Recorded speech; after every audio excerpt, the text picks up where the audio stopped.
কি গো বাবা, তুমি রাস্তায় এসে অন্ধকারে বসে আছো কেন? তোর বউ আমাকে ঘর থেকে বের করে দিয়েছে।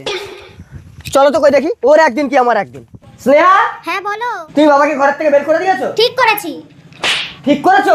তা কি করবো, এত রাত্রে বৃষ্টিতে ভিজে ভিজে কি ওষুধ নিয়ে আসলাম, তোমার বাবা খাচ্ছে না। বাবা তুমি ওষুধ খাওনি কেন? তে তো ওষুধ না খেলে তোমার রোগ সারবে? আমি খাবো না। তাহলে যাও, ঘর থেকে চলে যাও। ঠেলছো কেন? আমি বাবাকে বুঝিয়ে বলছি।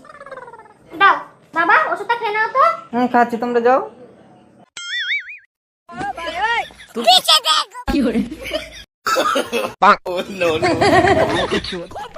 ওষুধটা খেয়েছো? তাহলে এটা কি? এ কি গো, এদিকে আসো তো। চেপে ধরো তো, ওষুধটা খাবি নি, জানলা থেকে বারবার ফেলে দিচ্ছে।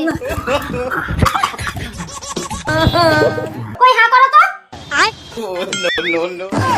ওই দাও, খাইনি কেন, জল ঢালো তো। কই দেখি হা করো তো। এবার ঠিক আছে। ওই দেখো, ওষুধটা বমি করে বার করে দিয়েছে। ওষুধ যখন খাবে না, ইনজেকশন দিয়ে নিয়ে আসি, চলো।